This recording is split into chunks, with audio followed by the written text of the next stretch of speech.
I can't quite remember where I was with the preceding video, so I'll just carry on.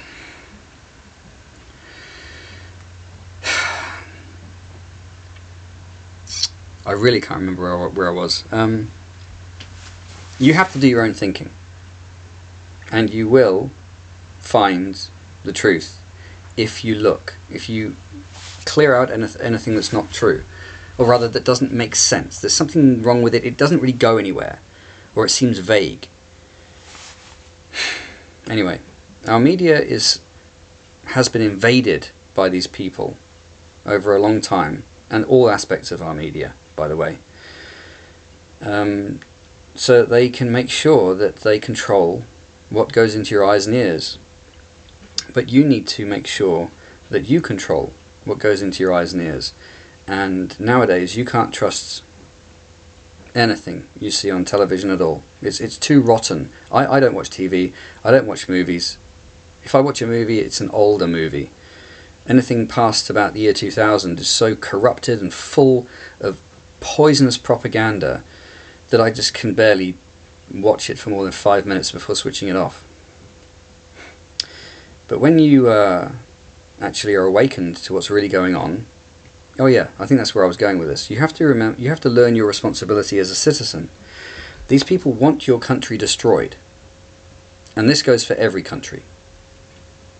They want your national sentiment to be destroyed. They want to undermine your national pride, your patriotism.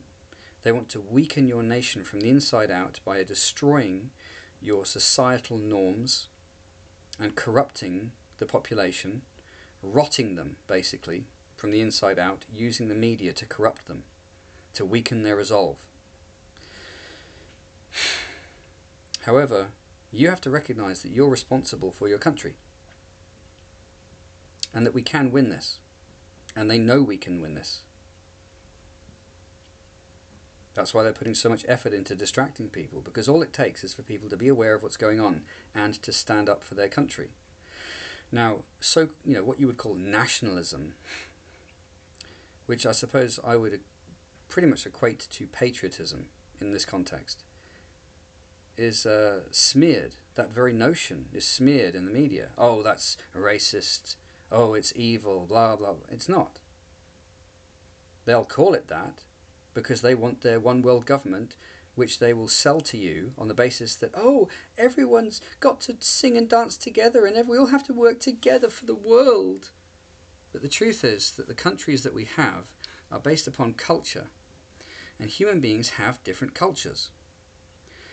Try wandering around in the Middle East, behaving like a Westerner, and you'll quickly understand that these people are different people. Try it in the Far East. Try it in Africa. Try it in South America.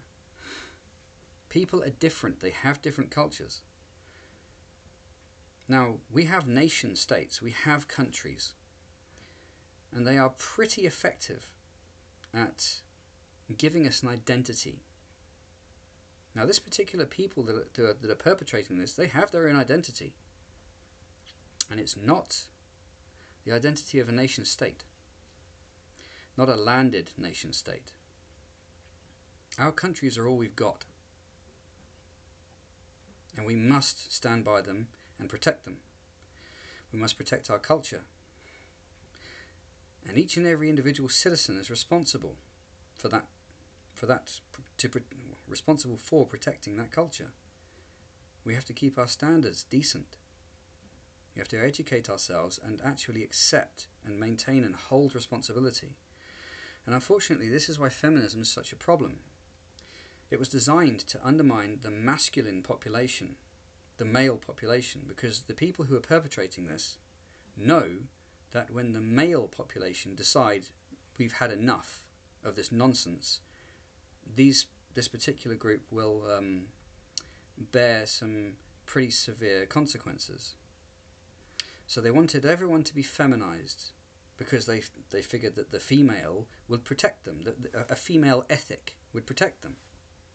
That's the whole basis of feminism. It's got nothing to do with liberating women. As a matter of fact, it enslaves them. Women nowadays would find it very hard to stay at home and look after the family, raise the children.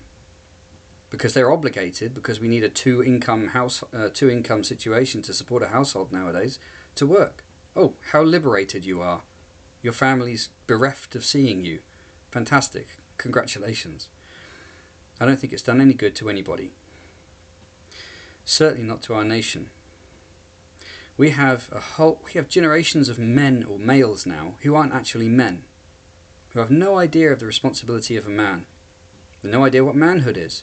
And furthermore, we have women who don't know what womanhood is. Who are you to tell me what's manhood? Who are you to tell me what womanhood is? I've done a good deal of thinking on the topic. There are responsibilities which males bear and responsibilities which females bear. Maybe there's some crossover sometimes, but it's broadly true if you actually use your brain to think about it, instead of listening to the media, which is constantly telling you nonsense about men and women to try to weaken your resolve. Specifically as a man, the idea is to undermine men and overpressure women. So a lot of men nowadays are just throwing their hands up and saying, well, I'll just do what I'm told then. I'm not needed, blah, blah, blah, blah, blah. Which isn't true. We're needed more than ever. And your manhood is needed more than ever. Not in the sly sense, but your masculine ethic. And masculinity is not dragging your knuckles and getting in fights all the time. No. Masculinity is responsibility. Men are responsible for taking care of women and providing. We always have been, and we always will be, despite what the media would vomit at you. All you got to do is do a little bit of thinking to see the truth. Anyway, you are responsible for your country, despite what the media tells you. Oh, the impression that's given is, oh, the government's naughty, but it'll take care of everything for you. Don't worry about it. Don't get involved. And the idea is to make you stupid and dependent.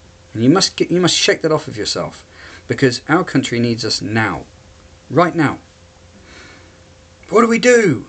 Well, first of all, stop and think. Don't act like a loon. Don't get all reactive. Start thinking for yourself. Start to look at your country. Understand what it is, how it works, why it works, where it came from, and where you fit in to that country.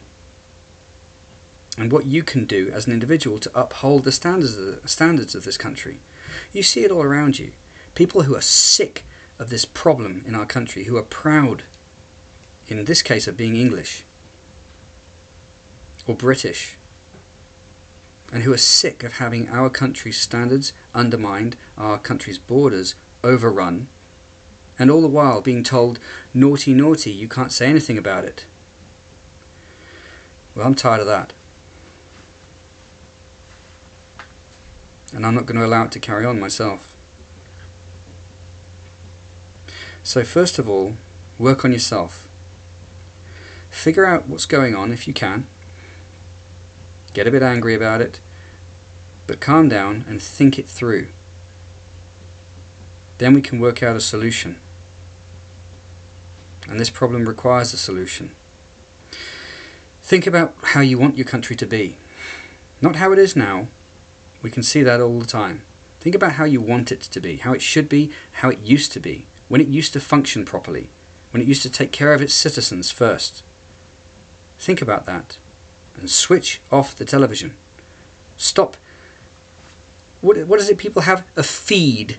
Oh, but in the feed it says this. Feed? You know what you feed? Yeah, you use the term feed when you're feeding livestock. Yeah? Don't take that stuff. Stop taking it in. You don't need to know anymore. It's corrupt. It's rotten. Do your own thinking about how you want the country to be. Don't listen to how bad it is. Listen, think about how you want it to be, and then believe that you can enact that and make it happen, because you can. We all can. And we can sidestep this media lie storm and actually be responsible, capable citizens, and we can fix this country. I think that's enough for now, but this is the truth. We can fix this place. 100% for certain. And I've just told you how. Get to it.